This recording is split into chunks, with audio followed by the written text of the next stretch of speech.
Make your next vacation unforgettable. On Royal Caribbean's newest ship, Star of the Seas, it's everything you've loved about every family vacation you've ever been on, with mind-blowing thrills at the largest water park at sea, 7 onboard pools for every level of chill, more than 40 ways to dine and drink, and even more to enjoy at our award-winning private island, Perfect Day at Coco Cay. This is the new Star of the Seas. Click or tap the banner to find out more. You set the table, put on a playlist, even made the lasagna from scratch. And now you're wearing it. OxyClean Max Force Spray tackles tough, set-in stains the first time. Adulting is hard. Fighting stains shouldn't be. OxyClean Max Force. It's not clean unless it's OxyClean. Adam. Beau? Travis? Yes. Yo, man. Listen, you really bummed me out, Travis. Yeah, I hear that a lot. No, for real, something specific. Adam would never have done this to me. I just didn't want him to think that I wasted my time as much as I do, which is... Wait, Travis, you have something new for me to figure out what to do to Beau so I can make him crazy? I have a pretty long list, actually. Okay. Gosh. I want to hear, but maybe this is part of it. I sent him Game Pigeon, which is an app, an add-on for SMS messaging, and you can play Battleship on it. So we could actually go back and forth and we could scream, "You sank my battleship," which is fun. So I sent it to Travis, and he literally was like, if you ever saw the Howard Stern movie where they throw the frisbee at and he throws the frisbee at the guy and it just hits him in the head because he doesn't know how to catch it. That's that would be me. A small bit of background here. I got a link to an app with a one-word text from Beau on a Sunday night that just said, "Play." Awkward.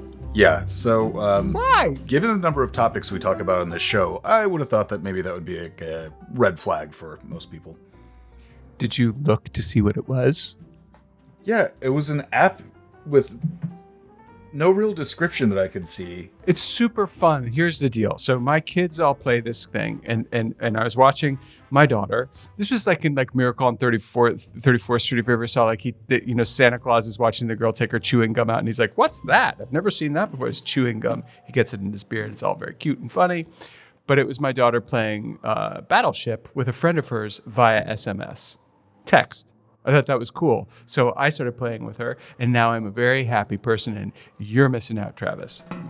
Yeah, so for a little bit more context here, when you click on the link to the app, it doesn't even have the same name as the link had on it. Did you clicked on the link? He did, so you lose. I clicked on the link, which took me to an app, which I did not install. But Oops. It doesn't even have a screenshot of the Battleship game on the screenshots of the app itself. Let's see. Oh my gosh, the amount of sand in your underwear is what's making you so unfun. I do not like sand in my underwear, so that's a valid theory. I do not like green eggs and ham. I do not like sand in my...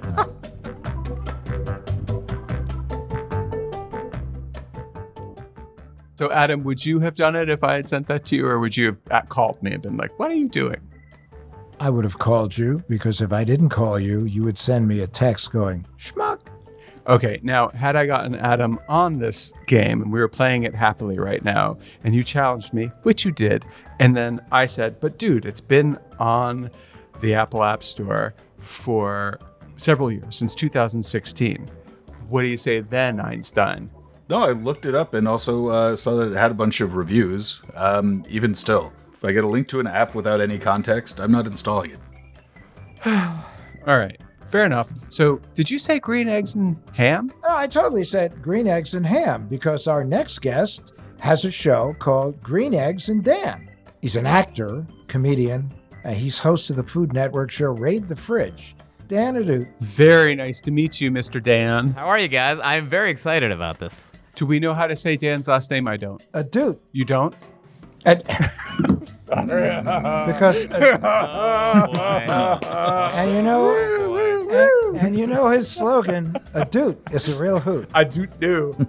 I'm sorry, Ahdoot. I apologize. Beau, you're gonna get the boot for messing with Ahdoot. I don't do it. Sorry. I apologize for them both. Thank you, Travis. I was waiting for you to jump in and put an end to this chicanery.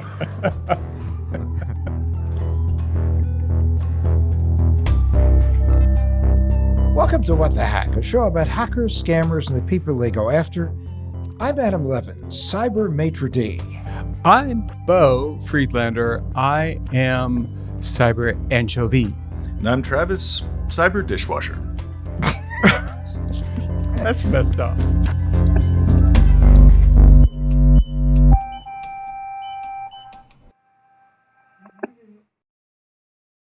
This episode is brought to you by the world's first reposado from Tequila Herradura. Made with slow-cooked, hand-harvested agave sealed into oak barrels and aged 11 months. Before being enjoyed in your glass. Experience the world's first reposado, Tequila Herradura. Please drink responsibly. Responsibility.org. Tequila Herradura. 40% alcohol by volume. Imported by Brown-Forman, Louisville, Kentucky. Herradura is a registered trademark. Copyright 2025 Brown-Forman Corporation. Hey guys, it's CeeDee Lamb, wide receiver for the Dallas Cowboys. I'm partnering with Abercrombie this season to tell you all about their viral denim. All you need to know is denim should fit like this. My jeans need to check a lot of boxes. Fit first, trend second. They need to go with whatever I'm feeling. And Abercrombie denim has it down, whether I'm throwing on a tee or putting a whole fit together. Shop Abercrombie denim in the app, online, and in store.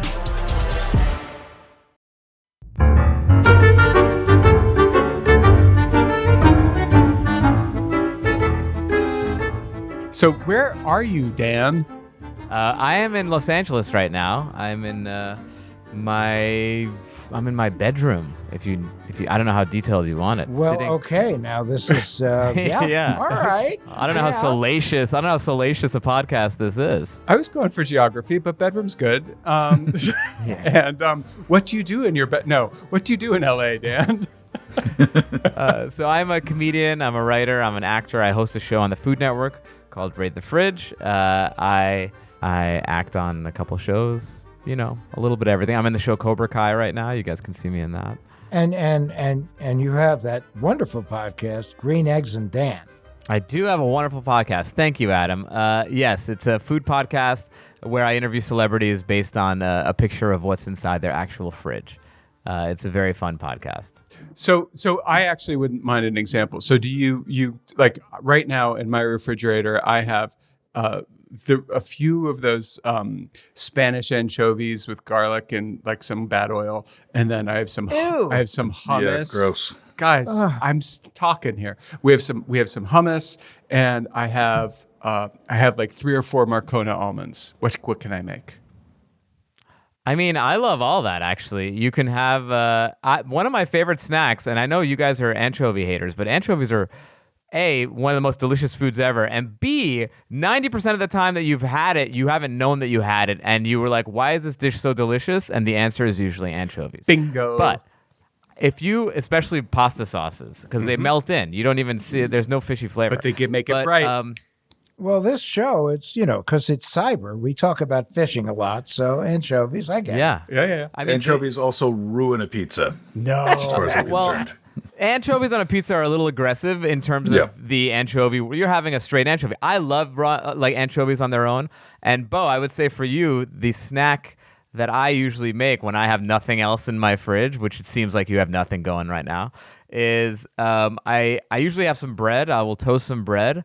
I always have butter, put a big slab of butter on, and then just put raw anchovies on top of that. Oh my God. Nothing to me is better than that.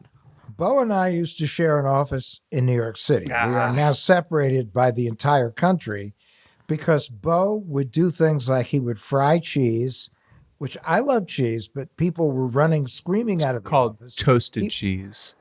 He would also walk in with just a pat of butter and eat the pat of butter. Good butter. Not to mention take almonds and just, the word wasn't drizzle, the word would be drown them with oil. I mean, this all sounds, I'm Team Beau here. I feel like Team Beau and Beau. I'm into strong flavors, and I feel like Beau is as well. I'm going to tell you something Definitely now. a strong flavor. I resemble that comment. Now listen, I will tell you one thing that, Travis, you need to shut up right now because No, and I mean that in a nice way because I'm trying not to. Poor No. Travis hasn't said anything. Oh, Yep. but he said something. He did. Travis, what did you say about anchovies and pizza? They're an abomination. They should be illegal. Okay. Now I'm going to tell you that I'm going to take you one of these days to a place called Best Pizza in Brooklyn. And Best Pizza makes a grandma slice that is the most vibrant thing on earth. And the reason I asked him, the reason is he puts a tiny little bit of anchovies in the sauce before he Wow. right, and it makes it bright as can be, and you'd never know it was in there. Never. Yeah, that's totally fun. You can incorporate it. I know it has the umami flavor and all that other sort of thing, but just Umami. straight anchovies just taste like Salt. Yeah, it tastes like fishy salt, and it's just too much. Dan, help me out here. Come on. It's kind of like caviar No. eaten by the Pomeranians or Dan, whoever. Dan, So, go get him. I feel like here's the thing. You have to slowly get Travis on board. It's kind of like when people have, they love a Frappuccino or like a very sugary, milky coffee, and you're like, you want to end up weaning them off so they can have really, really good coffee. Don't tell me you put anchovies in your frappuccinos. You put you don't put it in. You just swim it through and then pull it out. All right, I'm done. That's gross. Excuse me while I use the restroom for a minute. No, I did that, and it was really good, especially if you wrap the anchovy in a pat of butter first. But Oh yeah. Anyway. But lest we digress, Oh. you're here today to tell us a kind of a very interesting story. And we're all ears on this one. So tell us how this all started. Okay, so a couple of years ago, I had some friends coming over for dinner, and I was gonna go cook for them because, as you guys know, I'm a big foodie. And I'm driving back from the supermarket, and I suddenly start getting all these emails. Hey, just confirming you're trying to change your LinkedIn password. Just confirming you're trying to change your Google password. Just confirming you're trying to change your Facebook password. And I get these emails once in a while, and I always think it's someone just phishing for a password, so I just ignored it, right? And then I got home, and I'm cooking, and my buddy Matt Goldich texts me, and he says, "Hey, I think your Twitter has been hacked." And I go onto my Twitter, and lo and behold, every like 10 seconds, it's like an awful dumb song lyric is just being spat out onto my Twitter. It's like, owner of a lonely heart, much better than an owner of a broken heart. Bop, bop. It's just like nonstop. Owner of a spitting out Lonely the song. Heart's a good song. I don't know. That's a good one. They Hanson weren't all is the bad. anchovy of bands.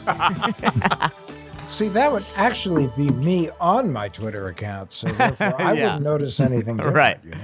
Well, for me, you have to understand, for a comedian especially, Twitter is very important. Right. It's I've gotten a lot of business out of my Twitter account. It's your way to promote yourself. I have a verified check mark. It's a big deal for me. It's important. So I start freaking out, and I can't get into my Twitter. I'm locked out of my Twitter account. So I contact Twitter, and it says someone's going to get back to you. They have like a form response. It's like someone's going to get back to you within 5 to 7 days. Don't you feel the love? 5 to 7 days? Yeah. That's pretty instant for them, yeah. 5 to 7 days. For me, that would ruin my life. Like this thing, just 20 seconds of this, I was already hemorrhaging followers. 5 to So I'm 7 like- days is crazy. Yeah. There was a survey that if you took social media away from people, I think 60 or 70% of them said that they would be suicidal pretty much by the first 15 hours or 20 hours. Yeah, exactly. That's what their plan is, just to hope that you commit suicide so that they don't have to help you.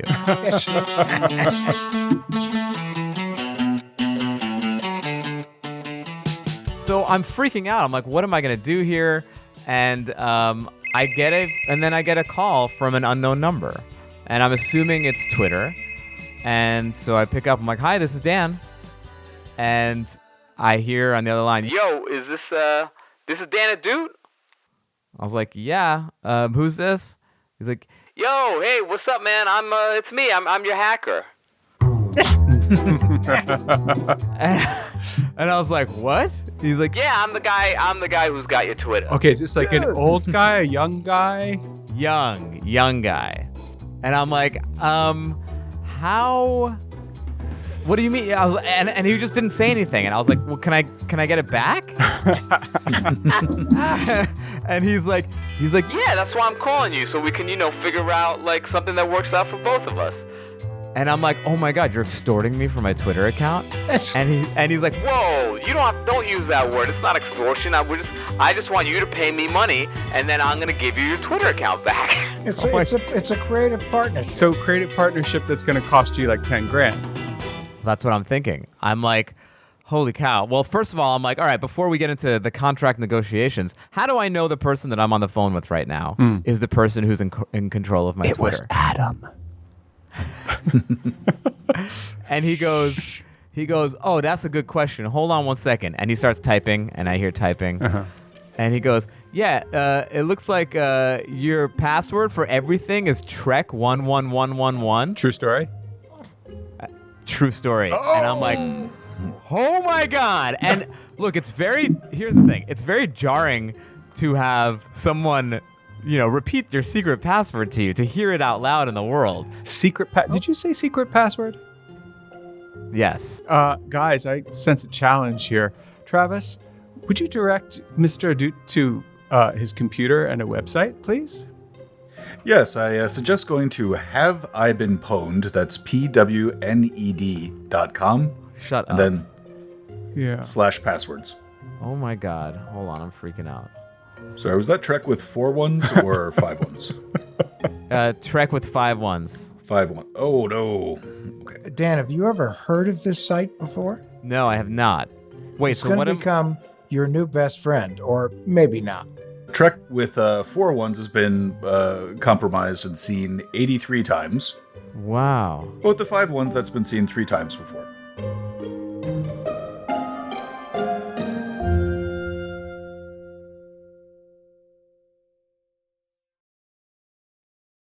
This episode is brought to you by State Farm.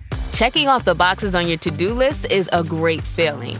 And when it comes to checking off coverage, a State Farm agent can help you choose an option that's right for you. Whether you prefer talking in person, on the phone, or using the award-winning app, it's nice knowing you have help finding coverage that best fits your needs. Like a good neighbor, State Farm is there. Stuck in a lo-fi loop again? Hit shuffle and refresh the everyday with Mentos Gum. Pop a piece and turn that sleepy soundscape into a dance floor. Freshen up your moves with spearmint. Find freedom with fresh mint. Get juicy with red fruit lime and tropical. Or choose a different way to refresh the everyday with your favorite. Mentos Gum. Yes to fresh.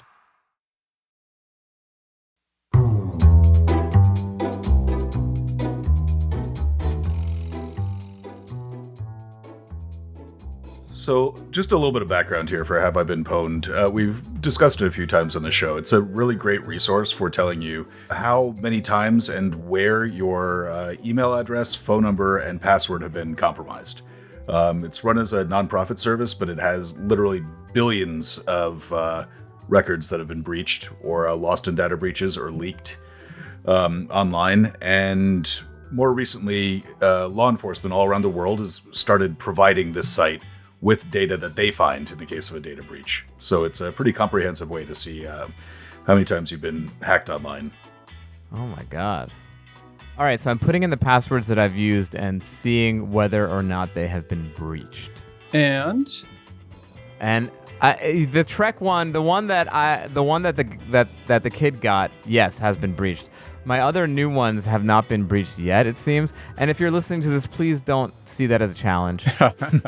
Please just let me be. Can we look and see? You don't have to tell us, but can you look and see where the one that the kid had was breached? Wait, so these are all the sites that it got breached on? Yeah. Yep. Whoa. So, what do you think? LinkedIn, I'm thinking. Seems like the best bet. Was there any link? I think LinkedIn, because the first email that I got from him the first email that said someone's trying to change your password was from LinkedIn. Oh, yeah, scary stuff. So we probably know how the kid got it. So the kid calls you up and he asks you for what? He puts his pinky to the corner of his mouth and he asks for, what is that number usually? I was preparing myself. I was like, he's going to say like 10K or 5K. Yeah. Because he sees that I'm verified or whatever. And I'm like, so how much do you want for this? And he goes, let me look at your numbers. Let me look at your account. Yeah, I'll do it for $100. $100? And I was like, humanitarian. You got hacked by a humanitarian. I was like, cool, I'll give you $100. But I was like, well, how do I know that? First of all, I was offended. I was like, that's all my account is worth is $100. Did he really say $100 and you were just like, oh, that sounds reasonable? Yeah, basically. Huh. Now, wait a second, Travis.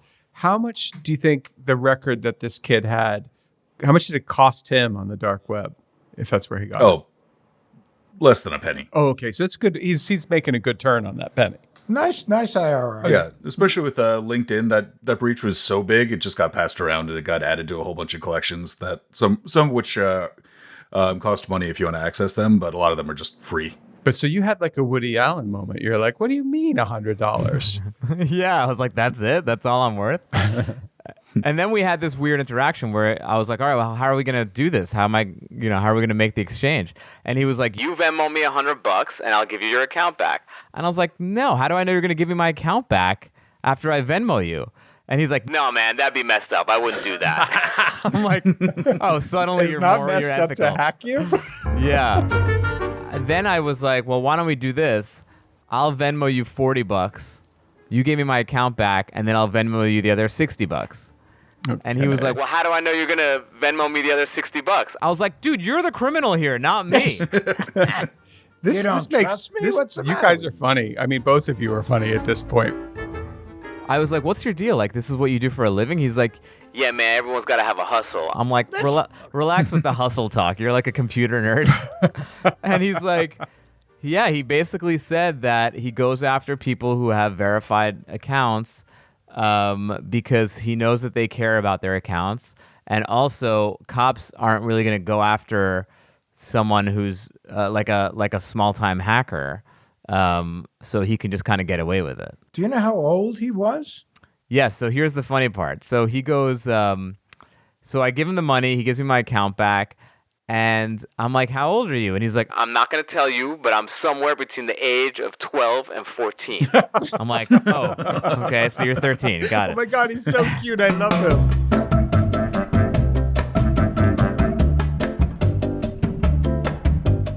He goes, you need to get a lot better about your passwords, man. Like, you have the same password for everything. I'm like, I don't need a lecture right now. But I asked him what I could do. And he was like, yeah, you literally just have to come up with a random alphanumeric combination and have it written down analog on paper and have it, like, you know, in your nightstand. Like, that's the only way. I was like, all right. And then I was like, did you get into my Instagram? And he goes, let me check. And he goes onto my Instagram. Now, it was a Friday, right? And the day before was Thursday, and I had done a Throwback Thursday post of me as this character, Falafel Phil, which was a character that I actually played on a Disney show for like 6 years. And it was this like pretty huge hit show. It's what my great-grandfather married my great-grandmother in. It was a tight squeeze, but she looked beautiful. But anyway, he sees this and he's like, yo, why you got a picture of Falafel Phil on your Instagram? And I was like, I am Falafel Phil. And he goes crazy. He's like, what? You're my childhood, man. I love Falafel Phil. You literally gave me all the joy when I was growing up. I had such a rough childhood, and I'd watch Falafel Phil, and it would make me laugh so much. I was like, so am I getting my money back? He's like, no, but still. He's like, I think like we should be friends or something. Like I should be like. He's like, let me be your internet security guy, and if you ever need anything, I'll be there for you. And I was like, all right, fine. So I had his number, and wait, Mr. Ahdoot, you didn't make him cry even a little bit. Like you hacked Mr. Falafel.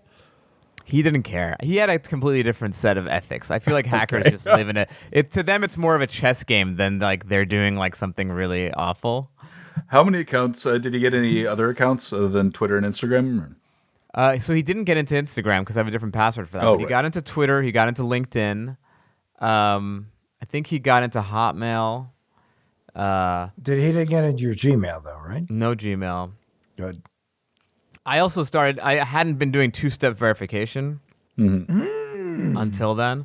Yep. But I hear Did he encourage you to do that, or? I think he did, yeah. Wow. But I feel like I hear that they can get around that too somehow. Did he give you any other tips? No, I mean, he told me to use different passwords, and I'll tell you the truth. For, let's call it, the month after that, I started to get serious about my passwords. But fast forward to now, it's the same. Like, I have literally one password that could just take me out.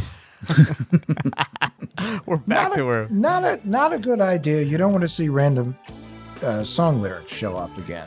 I mean, it could have been a lot worse, right? I mean, he could have been posting like porn or whatever, and just like really hemorrhaged my followers quickly. Dan, what inspired you to go back to 1Password? Okay, the main issue for me is that I use Chrome and I use Safari, right? And then I have this on my phone, right? And I never know, they store them, but then like it's stored on one website, but it's not on one search engine, but not on the other search engine. Not search engine. What is it called? Safari or Chrome, whatever. Browser, thank you. So it's not all in one. I haven't found the perfect way to centralize all this. I actually wish that they could just do Retina, just check my retinas out for everything.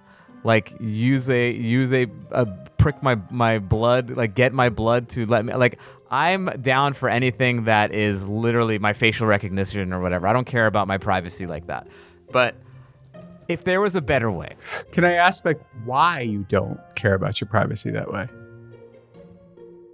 Why? Because I feel like either way we're all screwed and they're gonna find it out if they really wanted to. So I'm okay for just letting it all hang out. I'm not gonna put a piece of tape over my webcam. I do TSA clear. The government I've done 23andMe. Everyone's got my genetic information if they want to find it. Yes, we were going to discuss your blood type later, but we'll get to that. So, hey, Travis, so password managers, right? Right. We are fans of password managers. And password managers are capable of being a multi-platform and multi-browser or not? Most definitely. The better ones, the ones that you pay for. It's something that will work on most major web browsers. You can also put it on your iPhone or Android phone or what have you. So like you can sync up your passwords across all of your devices and then be able to unlock that just with 1Password, make it harder than Trek 111 to do. But they're pretty easy and they're really not that expensive, especially for the kind of peace of mind you get. I think they would definitely cost less than the $100 you had to pay to get your account back there. Really? Yeah. Got it. And that's the thing with all these services. I'm scared too. Like, what if they, they get a data breach and then I don't know. Some of them have had breaches, but the level of encryption they use is so high that you can't do anything with the passwords. That's right. Yeah. If that happens, typically, if someone gets access to the passwords, they're heavily encrypted in a way that would take like thousands of years to be able to crack it. So yeah, that sounds like a good solution for you because, again, they tend to be easy to use. You only really have to set it up once. And then once you do that, you don't have to deal with the Safari Chrome issue that you're talking about, because that is pretty frustrating. Just don't forget the password to your password manager because that becomes more difficult. So the password manager will come up with its own passwords? Is that? Yep. Okay, got it. So I don't have to come up with any other passwords ever again. Nope. It comes up. I just need that one that unlocks the whole thing. That's right. It. That sounds reasonable. Yeah, it's super convenient. But the main thing that we always say is if the password manager is free, then that is most likely a trap of some sort. Oh my then God. you're the product. So then I'd have to basically go into, let's say, Instagram and change my password to whatever this password manager says it should be, and then have it all under the umbrella. Is that? Yeah, it'll usually just give you a little prompt to help walk you through it. So it's not a super techie process, fortunately. Now, let me ask you, did your hacker, this nice young man who hacked you, did he help you with changing your passwords, and does he like store them for you now, or? No, so he wouldn't even tell me his real name. So it was Hacker Tom was what he told me his name was. Hacker Tom. Once I used him again because like the next day another person tried to get it to get money off of me. Mm-hmm. And I called him and I was like, what should I do? And he was like, yeah, no, don't worry about it. I already took care of you. No one's going to come after you. I was like, all right. I passed the word. He's under my protection, Exactly.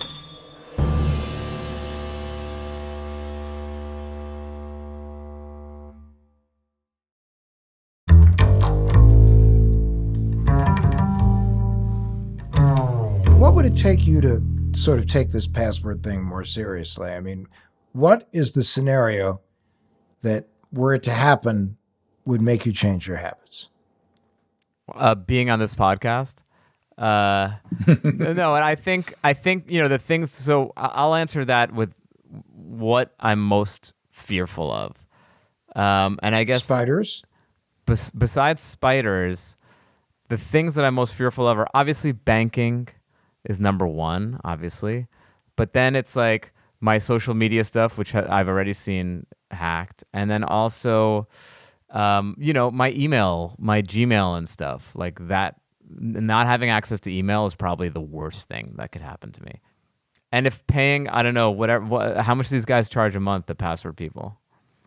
It depends. Again, I can run you through the options. But Travis, I was wondering. I mean, it's a fair question Dan asks because my password, I do use a password manager. I know you don't, Travis, but I do. And Travis has like a system too, Dan. So, and he can talk about that with you. He might be able to talk about that right now. But some people use systems, some people use password managers. Mine, it's not cheap, Travis, and it definitely comes out to more than $100 a year. One I'm looking at right now that's fairly well reviewed. If it's just for yourself, it's $3 a month. I'm getting so ripped off. Oh my gosh.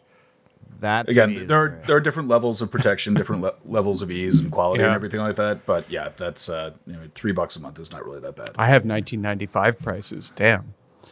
Wow. But aren't there, Travis? There are.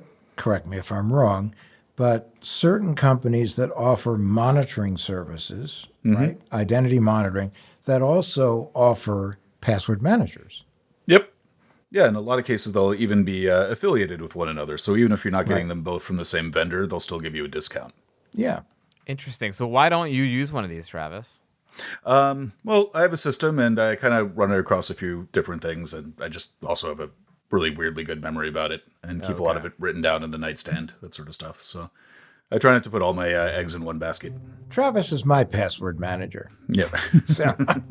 I think one of the other things, too, though, is just to keep in mind that with digital hygiene, most people, at least half of people, admit to using the same password. And every year when we see what passwords come out, they actually make Trek 111 look like the most complicated CIA-level encryption. I think 1, 2, 3, 4, 5, 6, 7 is one of the most common. Password is another one that's always in the top 3 and so on. So you're certainly not alone in this. It's the no shame zone, as we call it. See, at least in my case, I'm 1, 2, 3, 4, 5, 6, 7, 8. So I thought that was. But Adam, Adam, here's the thing, and this is true, and I don't know about you guys, but I'm gonna just be completely honest. When it comes to the place where I buy my movie tickets, or which I don't do anymore because of COVID, but when I did, or parking meters, all those apps in cities that have parking meter apps that you need to use. All the ones that have been breached, yeah. Right. So I figure they have lousy protocols anyway. So you know what I give them? I give them ha, ha, ha, ha, ha, if they'll let me. And the reason I give it to them is I don't care. You want to park on my dime? Go right ahead. I'll figure it out the next time I'm not in Pittsburgh and someone parks there. But that's been my rule of thumb when it's a password that I don't need to mess with. And that's why I asked about the Twitter account. I care about my Twitter account. Not enough to give you $100, so don't even think about it. But but I care about it, so I protect it reasonably well. But on the things where it doesn't matter, I don't care. Am I alone in that? No. No, you're not really alone. But I think there's another way you can look at this, okay? And that if you're worried about making a monthly payment, think about health insurance, and think about you're willing to pay for health insurance. Well, this is cyber hygiene insurance. It's kind of annoying, But at the same point, it's better to have it, not need it, than need it and not have it. That's why it's really more important to think about this in terms of health, because this is your financial health, your identity health, your credit health. All these things are kind of wrapped up in these passwords. Yeah. And I think the figure is, if your identity gets stolen, it takes people on average about 40 hours to untangle a lot of the damage there. And so that's something where just that investment of time, if not money, can just be enormous. And in your case, time is money. Yeah, but also, Adam, what about if you do get hacked? Like, what about, so Adam founded this company called Cyber Scout, and it's worth mentioning here. So if you do get hacked and you don't know us well enough to get us on the phone, which you now do, Dan, there are companies that give you a high-touch service that sets everything back to normal, right, Adam? No, they do, and they take care of it for you. In the old days, it would be like, oh, you have a problem. We're going to send you a tip sheet and hug you and say, good night, good luck. And over time, organizations have developed that actually make all the phone calls, write all the letters.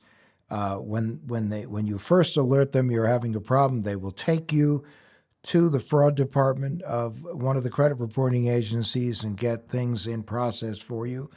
So today, you can go to insurance companies, certain financial institutions, more credit unions than banks, because they're more consumer-centric, or you can go where you work, to your employer. And many of these organizations have programs that will help you through identity incidents. Unfortunately, often you have no clue these programs are available because a lot of these companies that have these programs are not really good at telling people about the programs. But as part of these programs, there are companies that really will get in there, give you white glove service, attach you to a fraud expert who will work with you. And then when it's done, when you come out on the other side, they'll contact you and make sure you're okay. And if you have another problem, you can contact the company directly. So it's kind of the new world, but it's an important part of the new world. Yeah, I guess I didn't even think about identity theft stuff. If they get your email, phone number, password, SIM card, they can then log into your email. They can log into a government website. Pretty soon they have your social security number. They're signing up for credit cards. It could start as Twitter, but it could go a lot deeper. Right. Perfect example. People will say, I tried to file my tax return with the IRS and I got blocked because somebody was using my social security number and it wouldn't let me file.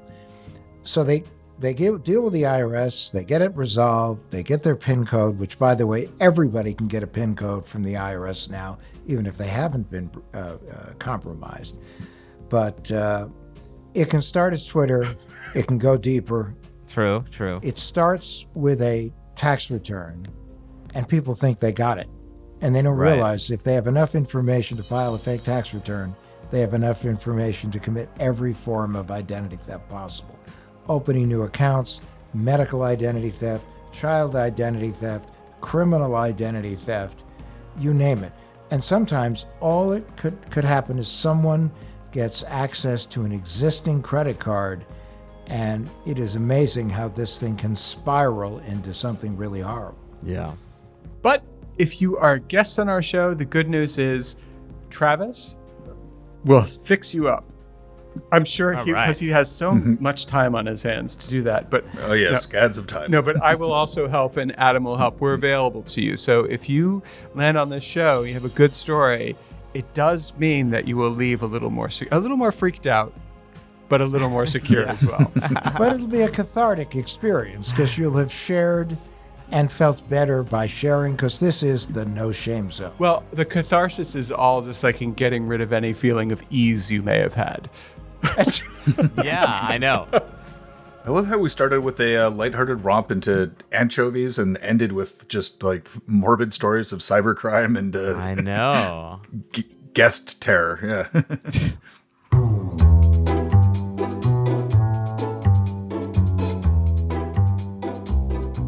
Well, there's something called, and you should look this up, Dan. There's something called I'll say it in English. I think it's Jansson's Temptation. And if you look that up, it's a Swedish dish. It is basically heavy cream, onions, and the saltiest anchovies you can find, baked with potatoes. I thought this was another site that I can go to and like put my iris in, and then it tells me. No, if, Johnson's Temptation. We're back to fish, baby. My retina. You had me at heavy cream and onions. You lost me at anchovies. And potatoes. Yeah, I need to keep a puke bucket next to the desk here. Bucket. You guys are missing out on life. I'm telling you. Yeah, I think. Travis, you take care of my cybersecurity. I will take care of your palate. I will expand it. I will open it up to new. And where do you live, Travis? The Pacific Northwest. Oh, okay. I take it As all if back. we haven't It's not mentioned gonna it happen. 100 Yeah. Wait, you I guys know. have the best seafood in the whole country, and Yeah, we do. And could you shun anchovy any ice of it? cream, probably. Oh, that's disgusting. No, but we have things like albacore tuna or Dungeness crab and things like that. Like, that's perfectly acceptable. And like, why would you eat anchovies when you can actually have like a real fish? But just remember, we have the Prince of the Palate on today, so let us use this opportunity to learn what we can. Yeah, so Prince of the Palate, what is the best small ingredient that none of us are maybe using? What is it? Best, Dust. like weird It's- little tiny hack. First of all, it's funny you say that because I always say anchovies when I'm asked this question. But I would say, I think that the hot new spice that a lot of people should use in their food is something called togarashi. It's like a Japanese spice blend, and it's a dry spice. It's not like a sriracha type thing. It's like a powdery thing. It is so delicious. It goes well on anything. It is my go-to spice. You can find it you can buy it on Amazon or go to like a Japanese specialty market. But it is so good. Yeah, we're 50-50 now because anchovies are a big no-no, but togarashi is great. Yep. Yeah. Okay. I love this. Where else can you do a show on cybersecurity and end up with recipes? Food hacks. Oh my God. Food hacks are real, man. Food hacks are real. All right. Dan, listen, awesome. And we're sorry if we scared you, but hopefully we've all learned why password management is really important. I appreciate it, guys. Well, thanks for having me. This is really eye-opening, and if anything, it's just a reminder because I think I've gotten a little too complacent. Jansson's Temptation. Make it.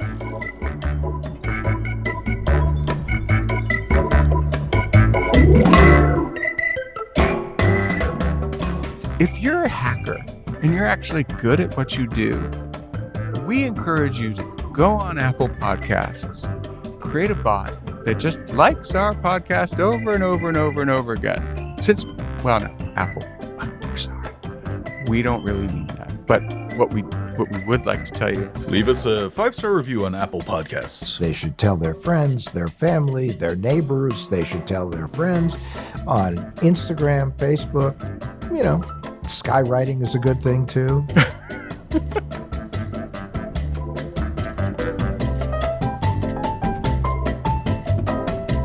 What the Heck with Adam Levin is a production of Loud Tree Media. It's produced by Andrew Stephen, the man with two first names. You can find us online at loudtreemedia.com and on Instagram, Twitter, and Facebook at Adam K. Levin.